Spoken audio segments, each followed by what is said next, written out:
I was tickled, in a strange way, when Lori invited me to exhibit here. Because I have history here in this town. Our family has been cottaging in Minden for almost a century. So every summer of my life, I have spent at Mountain Lake, 3 miles north of here. So what I am, to a large extent, what I am and what I do must have come out of that lake. Typical recent immigrants, inner city family, Euclid Avenue, escapes the city to get their kids to a lake so they don't end up in jail.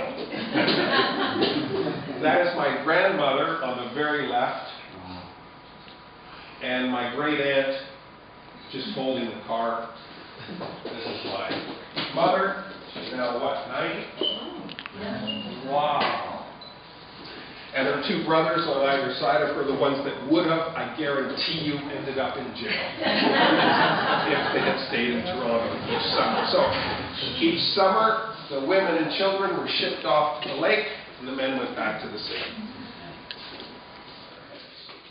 I look, personally, my artwork, you'll notice it, the historical decorative arts as evidence of what humans tend to do, which is sort of the target of art making.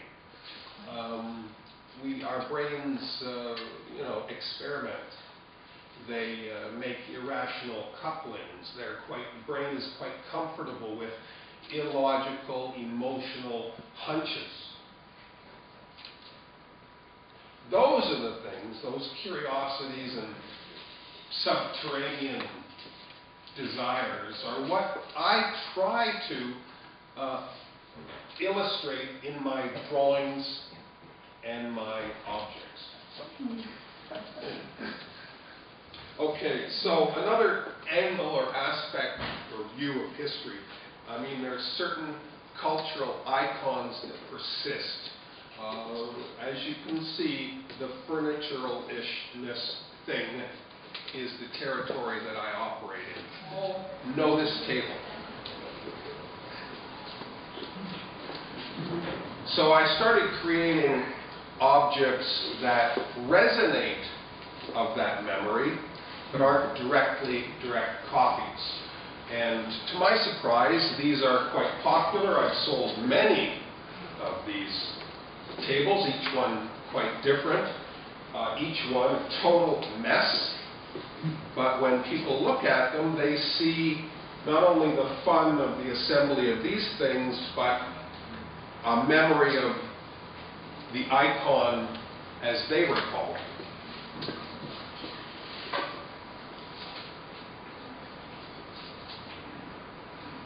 Normally they're titled A Table Made of Wood, because they are. This one happens to be called A Table Made of Furniture, because it is. All made from offcuts or pieces of found furniture.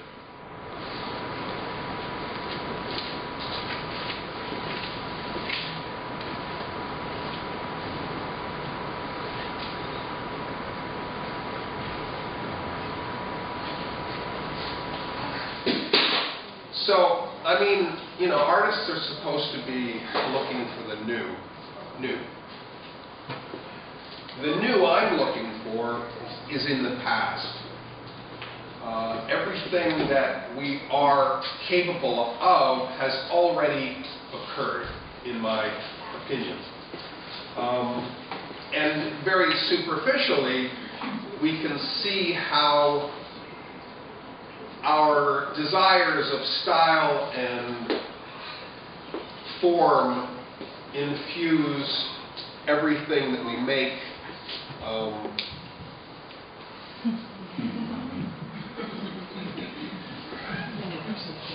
Like this is not how the cow looks exactly, and there's even more severe pictures than this, where we really turn the desired shape of cattle is a very squared off thing.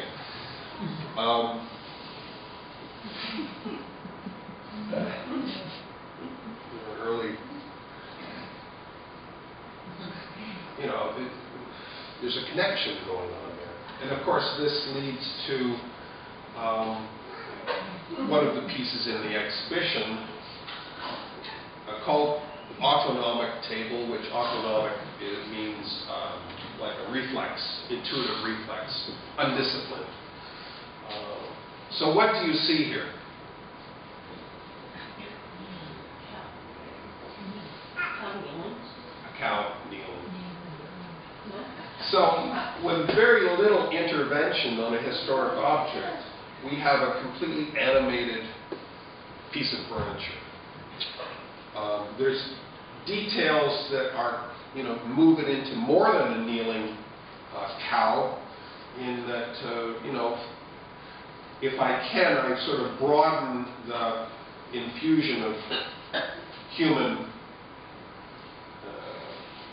penchant for doing damage is something we like to kind of play down. But these legs aren't just cut and bent, they're snapped. Much of the time spent at our cottage, at the lake, was spent with our grandparents, as has become the tradition in our family. There was a lot of junk, as I said, under the cottages. I inherited a lot of things from my grandfather, a lot of his tools. This was one of the hand planes. But there was a lot of chisels, chisel handles, loose blades, junk, general stuff that didn't make a lot of sense to me. It's a simple block of wood of red beech. All woodworking tools are made from red beech for some unknown reason. It involves a blade that penetrates the body and a wedge that holds the blade in place. That's a hand plane for planing wood. But notice the negative shape. I think that's a very beautiful form. So I also found my grandmother's rolling pin, and I took a blade and a wedge from my grandfather's junk and just put two things together. Of course, it's a romantic kind of a thing for a personal little experiment, but also it's a universal maybe statement about gender roles, or an object that moves, formalist object that moves in two directions at the very same time. I think that's the last image I have to show you. Yeah, that's it. Thank you very much for your attention.